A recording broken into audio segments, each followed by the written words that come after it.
Okay, shalom. Shalom Haya Alata. Greetings in the name of the Most High. Ahaya Asha Ahaya. On his holy day. Yes, for those of you that have been keeping track, okay, we're gonna continue the teaching that we did. With the main topic is divine genetics. So we're gonna continue from where we stopped. Okay. Thank you for all of you that watched the video. The last video, there was a lot of good feedback. You know, people, I didn't expect you guys to really be into the whole science stuff. Okay, so you guys have motivated me to go even deeper into the teaching. Okay, so for my brother Ricky Pedro, if I got your name right, pardon me, I don't know what your Hebrew name is. You said to touch on the soul. Okay, because I touched briefly on the fact that we so-called Negroes, we have a soul, and these other nations don't have a soul. Okay, when I say they don't have a soul, it says in Habakkuk chapter 2 verse 4, it says the soul that's in them is not right. You got to understand that we're light beings. Okay, so even our souls right now, and that's why we need, he sends his word and he heals us and saves us from our destruction. The engrafted word is what's able to save your soul. So our soul is not as it should be, because we're being polluted by all of these ideologies, philosophies, and the food that we eat. Everything is corrupted our vessel. Okay, so when we come back to the natural way that our soul is supposed to be, we're going to shine like the lights in the heavens. Okay, so I'm not going ahead of myself. Like I said, greetings, and God just greets you guys again. Greetings in the name of the Most High. Ahaya, Asha, Ahaya. Shabbat Shalom, Yasharala. Okay, so let's go straight in. Before we start, just make sure we got everything that we need.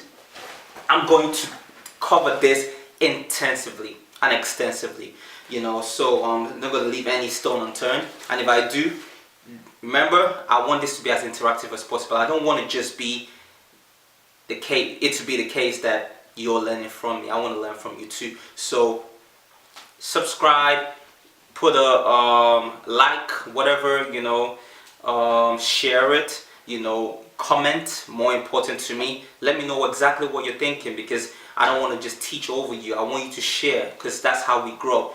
You know, it's supposed to be a one heart, one soul, one mind. You know, we're supposed to share all things together. So just like a body, every part has its place, has its part to play. Okay, so I'm just playing my part, you know, and hopefully you guys will support me as I do what I need to do. Okay, and let's bring it, let the highest kingdom come on earth as it is in heaven. Right? Okay, let's go into it. So, like the last time, got my little board here. Oh, Donna, can you get me like little duster thing to clean? It's on the side. Okay, little board, pen and paper, just so that we can just know. I'll probably try not to go over the flames so I don't burn myself. But yeah, just lighted the menorah, because the menorah represents the 7 lampstands. Okay, since we're talking about a lot of light, you know, soul and all that stuff, you know, it's better to light the menorah. And why not? This is our custom. You know, it talks about in scriptures that isn't it like an eternal light, you know, when it's forever, you know, you're supposed to keep the light burning. Okay, so it's symbolic of the light in you burning constantly. His word is, he says his word is like a flame. We're going too far, too hard. I'm going too fast, I'm going ahead of myself. That's how I teach. So it's not linear teaching. People are like, oh, get to the point. That's not Hebraic way. There is no point. A point is just a distance between, distance in space and time. So why do you have to define everything? Why do you have to put everything in a box? Why does everything have to come to a point? No, we're trying to establish truth, so we go around. This is why people don't understand Shaul's teaching, Paul, because you guys don't, you're always looking for a point, you know. So there will be a point, but it doesn't end there. Everything, the word is eternal, knowledge is eternal. Whatever you open up can be extended and be built on. Okay, so everything links up together. So as the Spirit of the Most High leads me, whatever links into what is how we're going to deliver it. If you don't like it, turn the channel and go watch EastEnders. It's high time that we gird the loins of our mind. Got to start reading books. start doing a lot of research. We need to go get back. We need to cleanse our soul. Okay, so there's a few book recommendations I have, based on this teaching. In terms of divine genetics, someone asked me, how do you go about doing this research? This has been, my life, from when I got into the institution, Queen Mary University of London, to study genetics. That's been me, Most of my real research happened after I got out of my institution, okay, because we don't want to be honored by Satan's institution, because most of the genetics they do and most of the things that they do are from their perspective, and that's what I'm going to emphasize and show you, so that what I'm going to lead you is just lead you. I'm not trying to feed you, so get off this whole milk and stuff. I'm trying to equip you so that you now know exactly how to research these things out for yourself. So when you go into the scriptures now, right, or when you go into these sources, these books, you know what language they're using for themselves, and you know how what they're coding and how it relates to you, because that's what they do. They're not, everything they teach is not concerning you. They could care less about you. They want to give themselves enough adequate information about their history, their identity, their race as a people, and just enough to know about you, so that they know so they can oppress you and utilize and harness your energies.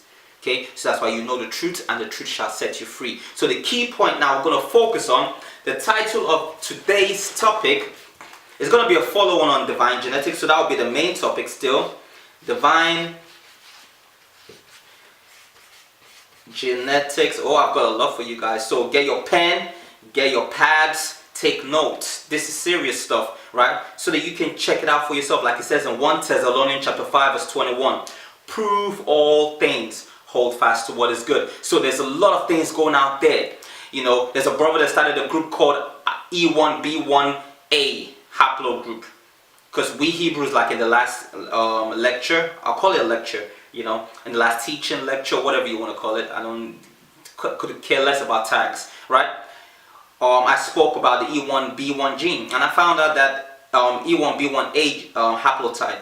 And I found out there's a brother that's got his research going on. I'm not going to mention the brother's name. That's not the emphasis. That's not the main point. But the reason why I have to bring this up is because don't get swayed by different doctrines, no matter how good they sound. Okay, there's a lot of flaws in the brother's research. Obviously, we know that our haplogroup is E1B1A, but in trying to say stuff about Edom not being the white man and trying to use genetics and saying it's 95%, we're going to go into all of that, because those are the kind of things now that our people that are not science oriented, that don't search these things out for themselves, will take everything on board. That's why scripture says, prove all things, hold fast to what is good. You got to be selective. You can't just take everything. No, you got to prove it. And once you prove it, then you hold fast to it. Okay, we know that the anointing in you teaches you all things, right? So no matter what the brother's research might want to come up with, we know the white man is the devil that the Bible speaks of, because there's no one else that the earth is given to the hand of today. But we still have to prove all things, and this is what I'm going to help you Hebrews to do, so that you don't get swayed by these people going into this genetic stuff, because most of them are agents of the system. So they'll take a little bit of the truth. It's like if I gave you a cup of water and I put a worm in it, and I said, oh, it's 99.9% clean. I shook it up and you can't see the worm anymore, but you saw me put the worm in. Are you going to drink it? Of course not. Because that 0.1% is actually what's going to kill you. Okay? So that's the key point. That's what I'm trying to emphasize. Don't just take everything that comes in just because it sounds nice.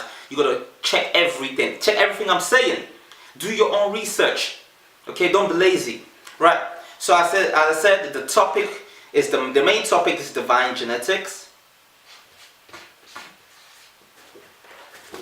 Divine genetics, okay? And as a subtopic, so we'll just say divine genetics continued.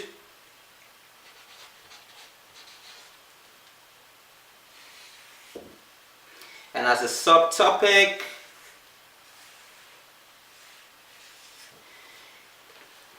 the origin of the white man. That's as simple as I want it to be, because we need to stop playing games.